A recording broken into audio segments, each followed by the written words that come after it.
This Lallan top video is brought to you by Livogen tonic. थकान और कमजोरी से दे आजादी। क्या हुआ? गाड़ी ज्यादा बड़ी है। गाड़ी? अरे काश मुझ में ये सोफा पुश करने की ताकत होती। थकान और कमजोरी खून में आयरन की कमी के लक्षण हैं। लीजिए लिवोजन टॉनिक। इसमें है ऑर्गेनिक आयरन और कई ऐसे तत्व जो दें कमजोरी से आजादी।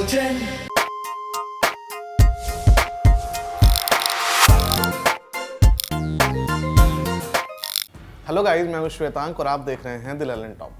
कोविड के बढ़ते केसेस को देखते हुए सिनेमाघर में फिल्मों की रिलीज फिर से प्रभावित हो सकती है, मगर OTT प्लेटफॉर्म पर इसका कोई असर नहीं है। इसलिए इस वीकेंड ऑनलाइन स्ट्रीमिंग के लिए 2 से ज़्यादा प्रोजेक्ट्स रिलीज हुए हैं। ZEE5 पर रिलीज हुई फिल्म साइलेंस का रिव्यू आप हमारी वेबसाइट पर पढ़ और देख चुके हैं। हमारे हिस्से आई है एक वेब सीरीज जिसका नाम है ओके कंप्यूटर। ये सीरीज हमने देख ली है। कैसी है ओके कंप्यूटर, इस बारे में आपसे चर्चा करने के लिए हम ये वीकेंड ऑफिस आ गए। तो आइए अपनी इस बतकही को शुरू करते हैं। शुरुआत करेंगे इस सीरीज की कहानी से। साल 2031 यानी ये सीरीज अपने समय से आगे यानी फ्यूचर में खुलती है। साइंस ने भारी तरक्की कर ली है, इतनी ज़्यादा तरक्की कि हमारे आसपास इंसान से ज़्यादा रोबोट नज़र आ रहे हैं। गोवा में एक ऑटो पायलट कार ने एक आदमी को कुचल कर मार दिया है। इस केस की छानबीन करने के लिए साइबर क्राइम के ऑफिसर साजन कुंडू और लक्ष्मी सूरी घटनास्थल पर पहुंचते हैं। इन दोनों का कुछ पुराना पंगा है। खैर, दिक्कत यह है कि इस एक्सीडेंट में आदमी की शक्ल इतनी बुरी तरह कुचली हुई है कि शिनाख्त करना मुश्किल है। दूसरी तरफ रोबोट लॉ के अनुसार कोई भी रोबोट किसी भी इंसान को नुकसान नहीं पहुंचा सकता, क्योंकि रोबोट की प्रोग्रामिंग उसी हिसाब से हुई है। अब सवाल ये है कि ये एक्सीडेंट है या मर्डर। इसी स्टोरी लाइन के इर्द गिर्द ओके कंप्यूटर की कहानी घूमती है और लगातार घूमती ही रहती है। अब बात एक्टर्स के काम का। इस सीरीज में मामले की जांच कर रहे ऑफिसर साजन का रोल किया है गली बॉय फेम विजय वर्मा ने। ये पुलिस वाला अकेला रहता है, इसकी गाड़ी इसका घर है। हमेशा गुस्से में रहने वाले इस आदमी को अकेले काम करना पसंद है। टीम जैसी किसी चीज में इनका कोई यकीन नहीं है। साजन को रोबोट लोगों से सख्त नफरत है। उनकी साथी ऑफिसर लक्ष्मी के रोल में है राधिका आप्टे।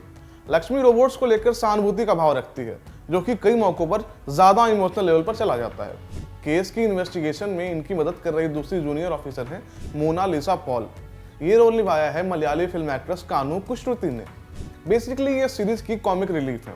लीक से हटकर चलने वाला ये ऐसा कॉमिक कैरेक्टर है जो गाहे बगाहे बहुत जरूरी और अच्छे सवाल पूछ लेता है। ओके कंप्यूटर में काम करने वाले तमाम एक्टर इस सीरीज को जितना विश्वसनीय और एंटरटेनिंग बना सकते थे उन्होंने बनाया है, और उन्हें सब करते हुए देखना काफी मजेदार अनुभव साबित होता है, खासकर साजन का रोल करने वाले विजय वर्मा को। अब जिक्र इस सीरीज की अच्छी बातों का। पहली नजर यानी शुरुआती कुछ एपिसोड्स को देखने के बाद ओके कंप्यूटर बड़ी कॉन्ट्राइव सीरीज लग सकती है। यानी एक ऐसी सीरीज जिससे लगता है कि वो बहुत स्मार्ट है और उसका कंटेंट बहुत उम्दा लेवल का है, मगर कहानी के आगे बढ़ते बढ़ते ये चीज कम हो जाती है। मानो अचानक से इस सीरीज के मेकर्स में सेल्फ अवेयरनेस आ गई हो। ये सीरीज अपने वे टू फ्यूचरिस्टिक एटीट्यूड में भी अत्यंत रियल लगती है। इसे देखते हुए किसी बनावट या ढोंग का आभास आपको नहीं होता। इसमें इसकी मदद करते हैं इस सीरीज के डायलॉग। घटनास्थल पर पहुंचने के बाद साजन खुद से पूछता है, मैं यहाँ क्या कर रहा हूँ? इसके जवाब में उसे मोनालिसा कहती है, इस सवाल का जवाब मानव जाति हजारों सालों से ढूंढ रही है और इसका जवाब अभी तक हमें नहीं मिला है। ये जवाब सही होते हुए भी सिचुएशन के हिसाब से फनी है। ठीक अगले सीन में जब साजन डेड बॉडी का कुचला हुआ चेहरा देखने जाता है तो घिन से भर जाता है। उसकी फीलिंग को सही ठहराते हुए मोना कहती है, छाप तिलक सब छीन लिए सर। ओके कंप्यूटर से जुड़ी दूसरी अच्छी चीज है इसका कुछ नया करने का जज्बा।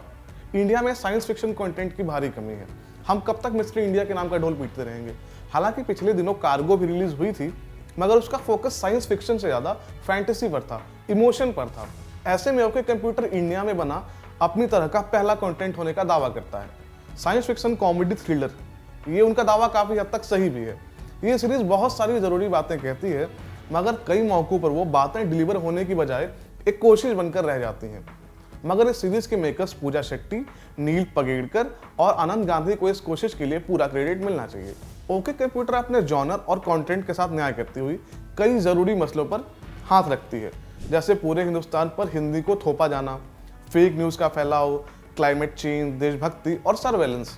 मगर ऐसा नहीं है कि ये चीज अचानक से आपको आउट ऑफ द कॉन्टेक्स्ट लाकर आपके मुंह पर मार दी जाती है। इन पर बाकायदा सिचुएशन के हिसाब से बात होती है, इसलिए गंभीर बातें भी पंचलाइन के माफिक सही तरीके से लैंड होती हैं। इस सीरीज की अब बुरी बातों को बात करते हैं। कोई भी चीज़ परफेक्ट नहीं होती, ये सीरीज भी नहीं है, या यूँ कहें कि परफेक्ट के आसपास भी नहीं है। इस सीरीज की सबसे बड़ी दिक्कत है इसकी कहानी का पटरी से बेपटरी हो जाना। ऐसा इसलिए होता है क्योंकि ये कहानी उस एक्सीडेंट या मर्डर की छानबीन के आसपास ही घूमती रहती है। आपको लगता है कि चलो अब ये मामला सॉर्ट आउट हो गया, लेकिन ठीक तभी उस कहानी में एक नया ट्विस्ट आ जाता है।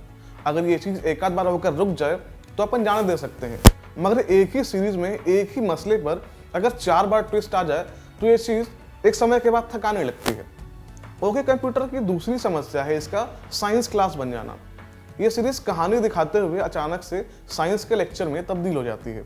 तो बुरी बात नहीं है, मगर अचानक से ढेर सारे साइंटिफिक टर्म्स और गंभीर बातें सुनकर लगने लगता है कि यार काश 12वीं में साइंस ले लिया होता तो आज ये पक्का डिकोड कर लेता। इस सीरीज की तीसरी और सबसे इरिटेटिंग चीज़ है जैकी श्रॉफ। एक ऐसा किरदार जिसे आर्टिफिशियल इंटेलिजेंस और रोबोट जैसी चीज़ों से दिक्कत है, क्योंकि ये चीज़ें इंसानों की नौकरियां खा रही हैं, उनके मौके छीन रही हैं। मगर ये कैरेक्टर कहानी में कुछ भी जोड़ता नहीं है, बस उसके एपिसोड की संख्या बढ़ा देता है।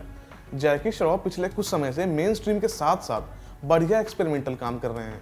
उन्हें किसी ढंग के प्रोजेक्ट में देखकर उम्मीद से जग जाती है, मगर ये सीरीज उन्हें बहुत प्यार से वेस्ट कर देती है। अब इस सीरीज को देखने का ओवरऑल एक्सपीरियंस क्या रहा? जब आप किसी चीज़ को अपने जीवन के 4 बेशकीमती घंटे देते हैं, तब आप बदले में एक्सपेक्ट करते हैं कि वो चीज़ आपकी समझ में कुछ इजाफा करे। ओके कंप्यूटर ऐसा करने की कोशिश करती है मगर कर नहीं पाती। ये इंडिया में बना बिल्कुल ही नए तरह का कंटेंट है। अगर हम इस तरह के कंटेंट को बढ़ावा देंगे तो हमें जाहिर तौर पर आने वाले कुछ समय में उससे बेहतर कंटेंट देखने को मिलेगा। ये महज एक थॉट है जिसे निजी तौर पर इस सीरीज को देखने के लिए मैंने प्रेरित इंस्पायर्ड फील किया। मगर इंटरेस्टिंग बात यह है कि अगर आप एंटरटेनमेंट के लिए सीरीज देखना चाहते हैं तब भी आपके लिए एक अच्छी चॉइस हो सकती है। अगर आप प्रॉपर फिल्मी कंटेंट देखना चाहते हैं तो ओके कंप्यूटर आपके लिए नहीं है। 6 एपिसोड लंबी ये सीरीज डिज्नी प्लस हॉटस्टार पर स्ट्रीम हो रही है। थैंक यू, बाय बाय, और एडवांस में होली की ढेर सारी शुभकामनाएं।